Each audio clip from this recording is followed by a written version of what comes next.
Hello बच्चों, welcome back to my YouTube channel. This is Ishika और आज मैं लेके आई हूँ बेसिक्स ऑफ ऑर्गेनिक केमिस्ट्री का पार्ट 3, जिसमें मैं आपको पढ़ाने वाली हूँ इलेक्ट्रोमैग्नेटिक इफेक्ट। सो बेसिकली हमारी यूनिट 4 चल रही है किसमें, बीएससी फर्स्ट सेमेस्टर केमिस्ट्री में। यूनिट 2 यूनिट 3 में ऑलरेडी कंप्लीट करवा चुकी हूँ।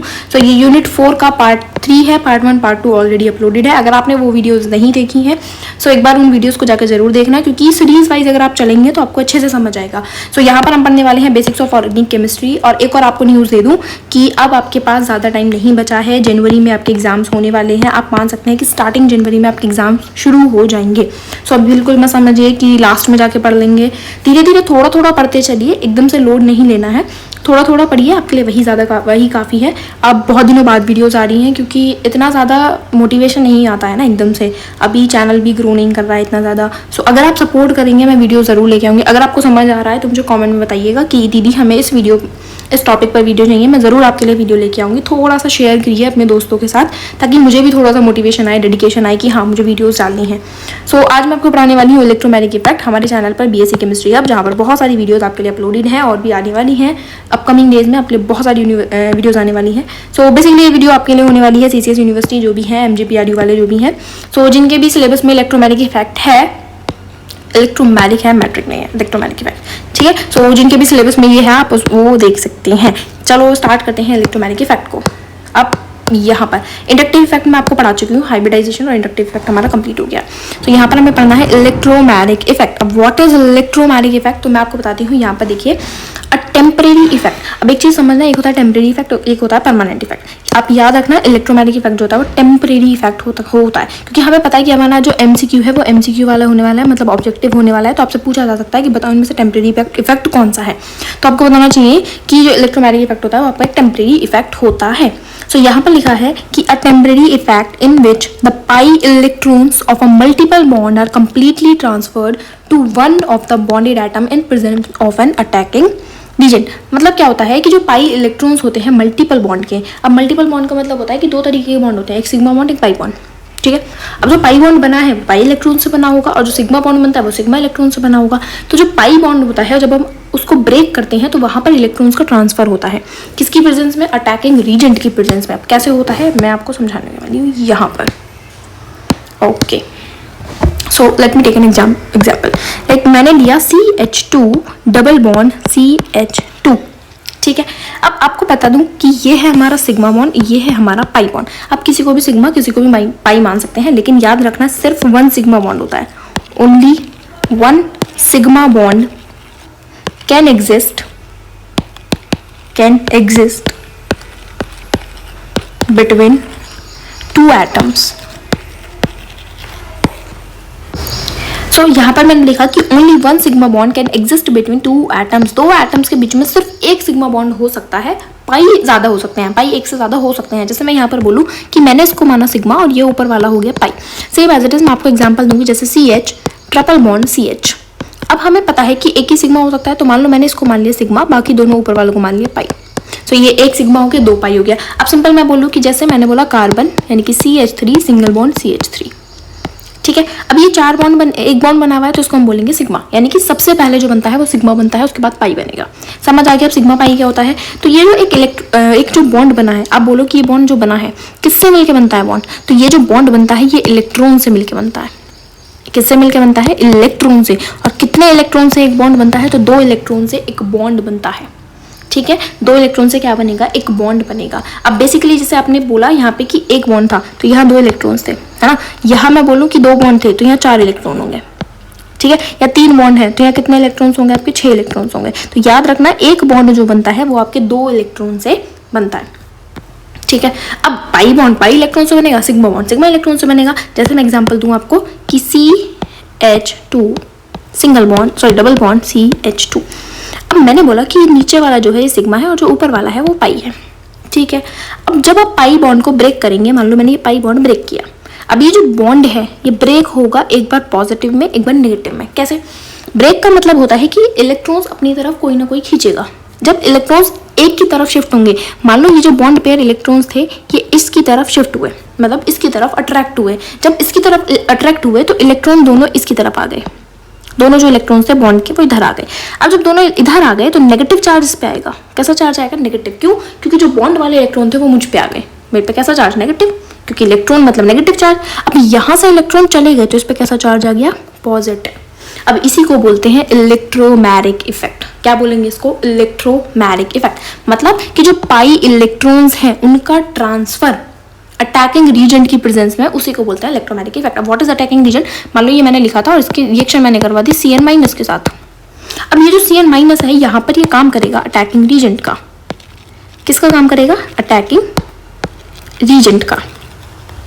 ये जो मॉलिक्यूल था CH2 ये स्टेबल था, लेकिन जब Cn- आया तो इसने यहाँ पर क्या कर दिया? ये पाई इलेक्ट्रॉन्स का शिफ्टिंग करवा दिया। अब जब इसने पाई इलेक्ट्रॉन का शिफ्टिंग करवाया तो ये जो Cn- है, नेगेटिव किसके पास जाना चाहेगा? पॉजिटिव के पास। यानी कि ये कहाँ जाएगा? यहाँ पर। और क्या बन जाएगा? CH2 पर negative charge as it is, single bond, क्योंकि डबल बॉन्ड था, एक बॉन्ड टूट गया, CH2, और इस पर क्या लग गया आपका? Cn। क्या बन गया? Cn। अब ये जो कंपाउंड बना है, या फिर इसको ही क्या बोलेंगे आप? Electromagnetic effect. मतलब कि पाई इलेक्ट्रॉन्स का ट्रांसफर होना due to the presence of an attacking reagent. एक अटैकिंग रीजेंट की वजह से जो पाई इलेक्ट्रॉन्स की शिफ्टिंग होती है, ट्रांसफर होता है, that is called electromagnetic effect. समझ आया? अब जैसे ही मैं यहाँ से अटैकिंग रीजेंट हटाऊंगी, मान लो मैंने अटैकिंग रीजेंट हटा दिया, है ना, तो सिर्फ आपका क्या कंपाउंड बचा? ये कंपाउंड बचा। ये भी कंपाउंड स्टेबल है ना। तो ये कैसा इफेक्ट होता है? Temporary effect. कैसा इफेक्ट है आपका? टेम्परेरी। टेम्परेरी का मतलब है कि अगर अटैकिंग रीजेंट है, if there is an attacking reagent, so आपका इलेक्ट्रोमैग्नेटिक इफेक्ट होगा। अगर अटैकिंग रीजेंट आपने रिमूव कर दिया तो आपका इलेक्ट्रोमैग्नेटिक इफेक्ट भी नहीं होगा। समझ आया क्यों टेम्परेरी इफेक्ट बोलते हैं? So that is called shifting of pi electrons. तो यहाँ पर वही लिखा है कि एक टेम्परेरी इफेक्ट जिसमें पाई इलेक्ट्रॉन्स जो होते हैं वो कंप्लीटली ट्रांसफर होते हैं किसकी प्रेजेंस में? अटैकिंग रीजेंट की प्रेजेंस में। ठीक है। अब यहाँ पर देखो आपको एग्जांपल दिया है सेम एज इट इज कि ये पॉजिटिव नेगेटिव में टूटे इलेक्ट्रॉन्स, और यहाँ पर एक Br- आया जो कि इन पे जाके जुड़ गया। ये Br- था। HBr की अगर मैं बात करूँ, HBr इनके बीच में बॉन्ड होता है। जब आप ये बॉन्ड ब्रेक करेंगे तो Br कैसा होता है? ज्यादा इलेक्ट्रोनेगेटिव, है ना। अगर आपने इलेक्ट्रोनेगेटिविटी नहीं पढ़ी हो तो एक बार पढ़ लेना, क्योंकि मैंने वीडियोस डाल रखी है इलेक्ट्रोनेगेटिविटी के ऊपर भी, तो आप उसको एक बार जाकर देखना। जैसा कि मैंने आपको बताया कि इलेक्ट्रोनेगेटिविटी क्या होती है? Tendency to attract shared pair of electron. जो इनके बीच में ये बॉन्ड है, ये जो बॉन्ड है किससे बना हुआ है? ये bond shared pair of electron से, इलेक्ट्रॉन से मिलकर बना है। अब इन इलेक्ट्रॉन को अपनी तरफ खींचने की टेंडेंसी ही क्या कहलाती है? इलेक्ट्रोनेगेटिविटी। अब दोनों में इलेक्ट्रोनेगेटिविटी ज्यादा किसकी है? Br की। तो Br अपनी तरफ इलेक्ट्रॉन खींचेगा, इलेक्ट्रॉन मतलब नेगेटिव चार्ज, तो Br पे कैसा चार्ज आ गया? नेगेटिव। अब इससे इलेक्ट्रॉन गए हैं तो इस पर कैसा आ गया? पॉजिटिव। अब ये पॉजिटिव वाला कहाँ जाके जुड़ा? एक सेकेंड, पॉजिटिव वाला कहाँ जुड़ा? नेगेटिव पर, और नेगेटिव वाला कहाँ जुड़ा? आपका पॉजिटिव पर। तो यहाँ से आपका ये कंपाउंड बना। ठीक है, समझ आ गया? तो यहाँ से बन गया आपका इथाइल ब्रोमाइड। अब यहाँ पर लिखा है कि ओनली पाई इलेक्ट्रॉन्स जिनमें ट्रिपल बॉन्ड होता है वही दिखाएंगे, मतलब जिनमें पाई इलेक्ट्रॉन्स होते हैं वही आपको ये वाला इफेक्ट दिखा सकते हैं। मैं बोलूँ जहाँ सिंगल बॉन्ड होता है वहाँ ये इफेक्ट होगा तो बिल्कुल नहीं होगा, है ना। जैसे मैंने आपको एग्जांपल दिया था CH3 सिंगल बॉन्ड CH3। अभी यहाँ कोई पाई बॉन्ड ही नहीं है तो इलेक्ट्रोमैग्नेटिक इफेक्ट कहाँ से होगा? तो याद रखना कि जहाँ पर पाई इलेक्ट्रॉन होंगे वहीं पर ये इफेक्ट होगा। ठीक है। अब इलेक्ट्रॉन ट्रांसफर होता है रीजेंट से, कंप्लीट ट्रांसफर होता है पाई इलेक्ट्रॉन्स का। ये कुछ पॉइंट्स हैं। अब जो इलेक्ट्रोमैग्नेटिक इफेक्ट होता है इसमें दो चीजें आती हैं। सबसे पहला मैं आपको समझाती हूँ इलेक्ट्रोफाइल, इलेक्ट्रोफाइल, है ना। और एक तरफ मैं आपको समझाऊंगी न्यूक्लियोफाइल, न्यूक्लियोफाइल। ठीक है। इलेक्ट्रो का मतलब होता है electron. What is the meaning of electro? तो इसका मतलब होता है इलेक्ट्रॉन, और फाइल का मतलब होता है लविंग। इलेक्ट्रॉन मतलब कैसा चार्ज? नेगेटिव। मतलब नेगेटिव लविंग कौन होगा? जिसपे खुद पे कैसा चार्ज होगा? पॉजिटिव। इसका मतलब कि जो हमारा इलेक्ट्रोफाइल होता है इस पे कैसा चार्ज होगा? पॉजिटिव। इलेक्ट्रोफाइल मतलब नेगेटिव लविंग, इलेक्ट्रॉन लविंग, है ना। तो इलेक्ट्रॉन लविंग मतलब नेगेटिव लविंग कौन होगा? Positive charge. तो इलेक्ट्रोफाइल पर कैसा चार्ज होगा? पॉजिटिव। जैसे कि मैं बोलूँ H पॉजिटिव, ये एक इलेक्ट्रोफाइल है ना, और NH4 पॉजिटिव, ये भी एक इलेक्ट्रोफाइल है। तो जो इलेक्ट्रॉन लविंग होते हैं जिनमें पॉजिटिव चार्ज होता है that is called electrophile. Same as it is आपको मैं यहाँ समझाती हूँ न्यूक्लियोफाइल। अब न्यूक्लियोफाइल का मतलब होता है न्यूक्लियस। न्यूक्लियो का मतलब न्यूक्लियस, न्यूक्लियो का मतलब होता है न्यूक्लियस। और फाइल का मतलब अभी मैंने आपको बताया लविंग। जहां भी आपको फाइल दिख जाए तो इसका मतलब होता है लविंग।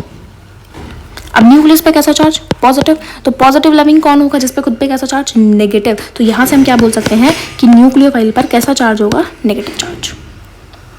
न्यूक्लियोफाइल मतलब न्यूक्लियस लविंग मतलब पॉजिटिव से लविंग। अब पॉजिटिव को कौन लव करेगा, जिस पे कैसा चार्ज, नेगेटिव, क्योंकि हमें पता है कि जो अनलाइक चार्जेस होते हैं वो एक दूसरे को अट्रैक्ट करते हैं और लाइक चार्जेस रिपेल करते हैं, है ना। तो एग्जाम्पल दो न्यूक्लियोफाइल का, जैसे मैं बोलूँ अभी Cn नेगेटिव, कैसा क्या है, ये एक न्यूक्लियोफाइल है ना। तो न्यूक्लियोफाइल मतलब जिस पर नेगेटिव चार्ज, जैसे मैं बोलूँ OH नेगेटिव, ये भी क्या है, एक न्यूक्लियोफाइल है।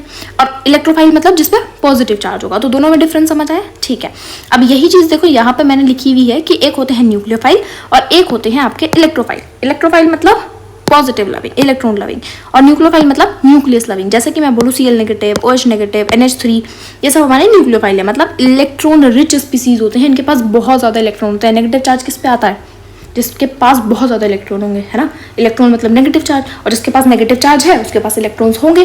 अब इलेक्ट्रोफाइल का मतलब होता है कि जिनमें इलेक्ट्रॉन्स की कमी होती है, मतलब मुझ पे पॉजिटिव चार्ज, मतलब मेरे पास से इलेक्ट्रॉन्स चले गए तभी तो मेरे पास पॉजिटिव चार्ज आया, तो इसका मतलब इनके पास इलेक्ट्रॉन्स की कमी होती है, लैक ऑफ इलेक्ट्रॉन होता है। जैसे CH3 पॉजिटिव, NH4 पॉजिटिव, और मैंने आपको एग्जाम्पल दिया था H पॉजिटिव। तो ये सब हमारे इलेक्ट्रोफाइल के एग्जाम्पल्स हैं। ये यहाँ तक समझ आया। अब आगे बढ़ते हैं। जो इलेक्ट्रोमैग्नेटिक इफेक्ट होता है वो आपका दो तरीके का होता है, जैसे कि मैं आपको यहाँ पर समझा देती हूँ कि इलेक्ट्रोमैग्नेटिक इफेक्ट, इलेक्ट्रोमैग्नेटिक इफेक्ट जो मैं आपको समझा रही हूँ, आप इन्हीं के नोट्स बना सकते हैं, मोर देन सफिशिएंट है। अब ये जो इलेक्ट्रोमैग्नेटिक इफेक्ट होता है ये दो तरीके का होता है। एक होता है प्लस ई इफेक्ट ना, प्लस इलेक्ट्रोमैग्नेटिक यानी कि पॉजिटिव इलेक्ट्रोमैग्नेटिक इफेक्ट, और एक होता है negative electromagnetic effect, minus E effect, है ना। इसको बोलेंगे हम positive electromagnetic effect, positive electromagnetic effect, है ना। और इसको बोलोगे आप negative electromagnetic effect, what we call negative electromagnetic effect, negative electromagnetic effect, ठीक है, समझ आया यहाँ तक। अब नेगेटिव इलेक्ट्रोमैग्नेटिक इफेक्ट और पॉजिटिव में डिफरेंस क्या आएगा, तो जब भी आपका पॉजिटिव इलेक्ट्रोमैग्नेटिक इफेक्ट होगा वहां पर आपका प्रेजेंट होगा इलेक्ट्रोफाइल। क्या प्रेजेंट होगा, इलेक्ट्रोफाइल। इलेक्ट्रोफाइल मतलब जिस पर पॉजिटिव चार्ज होगा, ठीक है। तो जब भी आपका इलेक्ट्रोफाइल प्रेजेंट होगा वहां पर आपका प्लस ई इफेक्ट होगा। माइनस ई इफेक्ट का मतलब है कि वहां पर आपका होगा न्यूक्लियोफाइल। क्या प्रेजेंट होगा, न्यूक्लियोफाइल, मतलब नेगेटिव चार्ज इस पे होगा, ठीक है। अब जैसे मैं आपको एक एग्जांपल दूं पॉजिटिव और नेगेटिव के बीच में, सो यहां पर मैं आपको एक एग्जांपल दिखाती हूँ, एक सेकेंड, ठीक है। तो मैं यहाँ पर आपको एक एग्जांपल देती हूँ। जैसे मैंने बोला कि CH2 डबल बॉन्ड CH2, ठीक है, प्लस H पॉजिटिव। अब H पॉजिटिव क्या है, एक इलेक्ट्रोफाइल है, तो यहाँ पर रिएक्शन कैसे होगी, ये हमारा अटैकिंग रीजेंट हो गया। तो रिएक्शन को देखो, अगर मैं इलेक्ट्रॉन की शिफ्टिंग ऐसे करवाती हूँ तो इस पर नेगेटिव चार्ज आएगा, इस पर पॉजिटिव चार्ज आएगा, है ना, ऐसे ही आएगा, इस पर नेगेटिव इस पर पॉजिटिव। अब ये जो पॉजिटिव है ये किसके पास जाना चाहेगा, नेगेटिव के पास, तो ये कहाँ शिफ्ट होगा, किधर की तरफ जाएगा ये, तो ये जाएगा हमारा नेगेटिव चार्ज के पास, ऐसे इधर ही तरफ मूव करेगा। और जब इधर की तरफ मूव करेगा तो क्या कंपाउंड बनाएगा हमारा, ये हो गया हमारा CH2, इस पर एक और हाइड्रोजन जुड़ गया ऐसे, और ये हो गया हमारा सिंगल बॉन्ड CH2 पर पॉजिटिव चार्ज। यानी कि आप इसको क्या लिख सकते हो, simple CH3 single bond CH2 positive. पहले दो हाइड्रोजन थे, एक और हाइड्रोजन आ गया, तो अब आपका कंपाउंड बन गया ये। तो इसका मतलब कि आपका नेगेटिव ई इफेक्ट जो होता है, सॉरी प्लस ई इफेक्ट जो होता है वो किसकी प्रेजेंस में होगा, इलेक्ट्रोफाइल की प्रेजेंस में होगा, ठीक है। और जो अटैकिंग रीजेंट होगा वो आपका कहाँ जाएगा, आपके CH2 वाले, मतलब कि जहां पर आपका नेगेटिव चार्ज होगा, नेगेटिव चार्ज की तरफ वो मूव करेगा, ठीक है। अब same as it is nucleophile का केस देखते हैं। अब एक न्यूक्लियोफाइल का case same as it is मैं इसी को लेती हूँ कि CH2 डबल बॉन्ड CH2, है ना, plus Cn negative. Cn negative क्या है, एक इलेक्ट्रोफाइल है। अब आप अगर ये वाला बॉन्ड शिफ्ट करेंगे तो इस पर नेगेटिव आएगा, इस पर पॉजिटिव आएगा, है ना। तो यहाँ से क्या बनेगा, अब ये नेगेटिव किसके पास जाएगा, अटैकिंग रीजन पॉजिटिव के पास, यानी कि किसके पास जाने की कोशिश करेगा, जिस पर पॉजिटिव चार्ज होगा। तो ये कहाँ मूव करेगा, CH2 पर नेगेटिव एज इट इज रहा, सिंगल बॉन्ड CH2 पर पॉजिटिव, और क्या जुड़ गया, Cn। तो उसको बोलेंगे हम माइनस ई इफेक्ट, यानी कि negative electromagnetic effect. Negative electromagnetic effect किसकी प्रेजेंस में होता है, तो नेगेटिव इलेक्ट्रोमैग्नेटिक इफेक्ट न्यूक्लियोफाइल के प्रेजेंस में होगा। इलेक्ट्रॉन्स कहाँ शिफ्ट करते हैं अटैकिंग रीजन के, तो वो शिफ्ट करेंगे कि जिस पर पॉजिटिव चार्ज होगा। सिर्फ इतना याद रखना कि प्लस ई मतलब इलेक्ट्रोफाइल, माइनस ई मतलब न्यूक्लियोफाइल। ठीक है, समझ आए यहाँ तक। अब ये कुछ लिखा है कि यहाँ पर जो इलेक्ट्रोमैग्नेटिक इफेक्ट होता है वो क्या होता है, तो instantaneous formation of a dipole, एक इंस्टेंटेनियस फॉर्मेशन होता है डाइपोल का। डाइपोल मतलब जहाँ पोल जनरेट होता है। एक सेकंड में आपको समझाने वाली हूँ, वैसे मैं वीडियोस में बता चुकी हूँ, है ना। लो मैं आपको पहले डाइपोल ही समझा देती हूँ। जैसे मैंने बोला HCl, ठीक है। अब Cl कैसा होता है, ज़्यादा इलेक्ट्रोनेगेटिव होता है। अब ज़्यादा इलेक्ट्रोनेगेटिव होने की वजह से ये इलेक्ट्रॉन्स को अपनी तरफ खींचेगा। जब इलेक्ट्रॉन्स को अपनी तरफ खींचेगा तो इस पर नेगेटिव चार्ज आएगा और इस पर पॉजिटिव चार्ज आएगा। इस नेगेटिव वाले को बोलोगे आप नेगेटिव पोल, क्या बोलोगे आप, नेगेटिव पोल। और पॉजिटिव वालों को बोलोगे आप पॉजिटिव पोल, पॉजिटिव पोल। दोनों को मिला के क्या बन गया आपका, डाईपोल। क्या बन गया आपका, डाईपोल। तो दिस इज व्हाट, डाईपोल, ठीक है। इसको हम क्या बोलते हैं, डाइपोल बोलते हैं। तो अब इलेक्ट्रोमैग्नेटिक इफेक्ट में भी क्या होता है, डाइपोल का फॉर्मेशन होता है प्लस नेगेटिव में। तो in the molecule of an organic compound, एक ऑर्गेनिक कंपाउंड में किसकी वजह से, due to the complete transfer of shared pi electrons, जो शेयर्ड पाई इलेक्ट्रॉन्स है दो एटम के बीच में, उनका कंप्लीट ट्रांसफर होता है किसके इन्फ्लुएंस में आके, तो under the influence of an attacking reagent, एक अटैकिंग रीजेंट की इन्फ्लुएंस में आके, उसी को बोलते हैं इलेक्ट्रोमैग्नेटिक इफेक्ट। अब आपको डेफिनेशन तो याद रखनी नहीं है क्योंकि आपका थ्योरी वाला तो एग्जाम है नहीं, सिर्फ आपको इतना याद रखना है कि व्हाट इज इलेक्ट्रोमैग्नेटिक इफेक्ट, थोड़ा सा अंदाजा होना चाहिए। प्लस ही कौन दिखाता है, माइनस ही कौन दिखाता है ना। इलेक्ट्रोफाइल क्या होता है, न्यूक्लियोफाइल क्या होता है, that is more than enough. समझ आया। वही चीज़ जो मैंने आपको समझा चुकी हूँ, वही यहाँ पर लिखा है कि जो इलेक्ट्रोमैग्नेटिक इफेक्ट होता है वो एक टेम्पररी इफेक्ट होता है। कब तक रहेगा, जब तक अटैकिंग रीजेंट है ना। जब अटैकिंग रीजेंट रिमूव कर दोगे तुम सिस्टम से तो मॉलिक्यूल फिर से अपने ओरिजिनल स्टेट में वापस आ जाएगा, ठीक है। अब प्लस इफेक्ट जो होता है वो जनरली ऑब्जर्व करा जाता है जब अटैकिंग रीजेंट आपका कैसा हो, इलेक्ट्रोफाइल, मतलब जैसे H पॉजिटिव। जब आपका अटैकिंग रीजेंट इलेक्ट्रोफाइल होगा इसका मतलब प्लस ई इफेक्ट होगा। और जो पाई इलेक्ट्रॉन्स है वो किसकी तरफ शिफ्ट होंगे, तो पॉजिटिवली चार्ज एटम की तरफ शिफ्ट होंगे, है ना। Same as it is minus E effect जो होता है वो जनरली ऑब्जर्व करा जाता है जब आपका अटैकिंग रीजेंट कैसा हो, न्यूक्लियोफाइल हो और पाई इलेक्ट्रॉन्स जो होंगे वो सी पर ट्रांसफर होंगे। अब यहाँ पर कुछ की पॉइंट्स लिखे हैं कि इलेक्ट्रोमैग्नेटिक इफेक्ट एक टेम्परेरी इफेक्ट होता है। कितनी बार इसी स्लाइड में आ चुका है, टेम्परेरी टेम्परेरी टेम्परेरी, मतलब आपको ये याद रखना है। कब तक रहेगा, जब तक आपका अटैकिंग रीजेंट है। अटैकिंग रीजेंट की प्रेजेंस में इलेक्ट्रोमैग्नेटिक इफेक्ट होता है। एक बार आपने अटैकिंग रीजेंट हटाया, आपका वापस से वही स्टेट में आ जाता है, इलेक्ट्रोमैग्नेटिक इफेक्ट हट जाता है ना। प्लस ई इफेक्ट मतलब इलेक्ट्रोफाइल, माइनस ई इफेक्ट मतलब न्यूक्लियोफाइल के प्रेजेंस में होगा। तो यही होता है आपका क्या, इलेक्ट्रोमैग्नेटिक इफेक्ट। सो बेसिकली मैंने आपको बिल्कुल बेसिक से समझाया है कि कैसे पाई इलेक्ट्रॉन्स होते हैं, सिग्मा बॉन्ड क्या होता है ना। और इलेक्ट्रोफाइल, न्यूक्लियोफाइल, ये चीज़ें आपको याद रखनी है। इलेक्ट्रोफाइल कौन होता है, न्यूक्लियोफाइल कौन होता है, प्लस ई इफेक्ट कौन शो करेगा, माइनस ई कौन शो करेगा। सो यही आपको याद करने का था। अगर आपको वीडियो अच्छी लगी हो तो एक बार ज़रूर मुझे कमेंट में बताना, है ना। इस वीडियो में इतना ही मिलते हैं नेक्स्ट वीडियो में। That's it for today, thank you.